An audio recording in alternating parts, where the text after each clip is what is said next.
Hey everyone, today we're going to dive into a really powerful true story. It's all about how a group of regular people, just like you and me, did something absolutely extraordinary to change some really unfair rules. Let's get into the story of the Montgomery Bus Boycott. Okay, before we jump in, I want you to think about something. What would you do if there was a rule that was just completely, totally unfair? A rule that treated people badly just for being who they are? Well, that's the exact question people in a city called Montgomery had to answer a long time ago. All right, so let's travel back in time. We're heading to the 1950s in a city called Montgomery in Alabama. Back then, life was shaped by some seriously unjust rules, and you could see them in action every single day, especially on the city buses. So this big, unfair system had a name. It was called segregation. You can think of it as a set of awful rules, sometimes called Jim Crow laws, that were all about keeping people apart. They were designed to make African Americans feel like they were less important, all because of the color of their skin.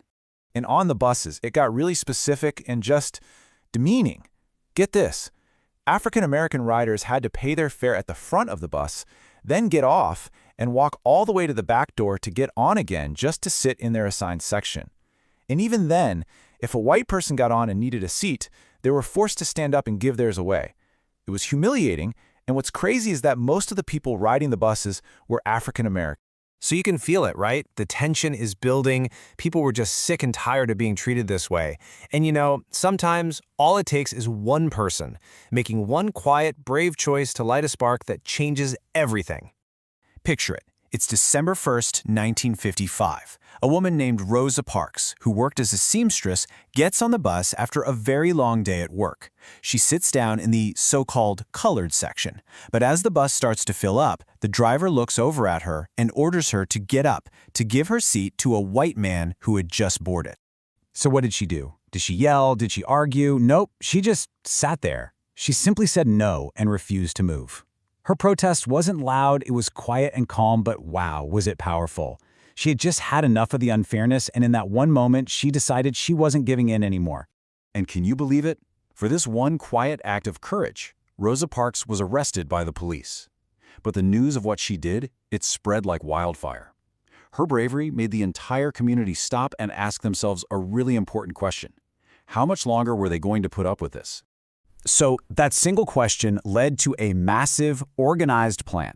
The community came together and decided that if they couldn't be treated with dignity on the buses, well, then they just wouldn't ride the buses at all.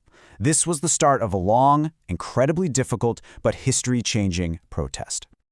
The word for this kind of protest is a boycott. It's a really simple but super powerful idea. If you refuse to use a service, you hit the people in charge where it counts, their wallets.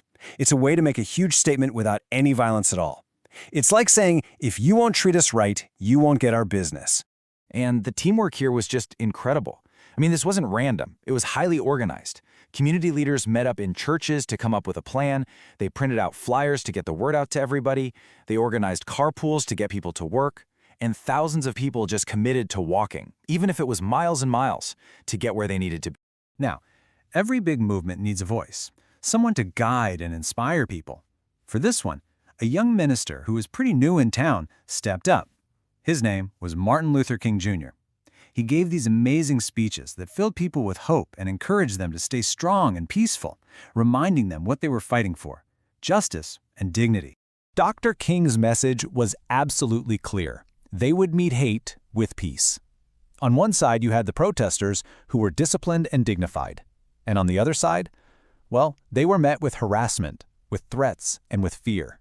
Dr. King's own home was bombed, but even after that, he told everyone to stay peaceful, not to seek revenge. So, did the boycott actually work?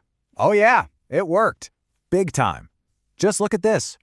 Before the boycott, the bus company was making plenty of money. But during the boycott, that money practically vanished. The buses were just driving around, almost totally empty, day after day. So how long do you think they could keep this up? A week? Maybe a month? Try 381 days. That's right, for over a year, people walked. Through the scorching summer heat, through the cold winter rain, they just kept walking. It showed this unbelievable strength and belief in what they were fighting for. After more than a year of walking, of sharing rides, of pure sacrifice, that long walk for justice finally reached its destination. Their peaceful, powerful message had made its way all the way to the highest court in the entire country. And they won. The Supreme Court of the United States made a final decision. They declared that segregation on public buses was illegal because it was unconstitutional. That just means it went against the most important rules of the whole country. That unfair law was officially defeated. So what did this whole incredible story prove? Well, it proved a few really important things. It showed that peaceful protest can actually defeat injustice. It proved that when people get organized and unite, they are a powerful force for change. And maybe most important of all, it proved that ordinary people working together can literally change the course of history.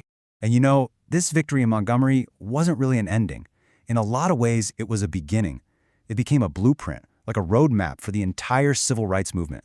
People all across the country saw what they did in Montgomery and felt inspired to stand up to unfair laws in their own towns too. I just love this quote. It captures the spirit of this whole thing so perfectly, doesn't it? Courage isn't always about being the loudest or making the biggest scene. Sometimes courage is just the quiet, steady decision to keep going, to keep walking, one step at a time, toward what you know is right. And that brings us to a final thought for you. The people of Montgomery showed their courage by walking. Rosa Parks showed hers by simply sitting still. So think about it for a second. In your own life, in your own world, how can you be quietly brave? How can you stand up for what's fair, one small step at a time?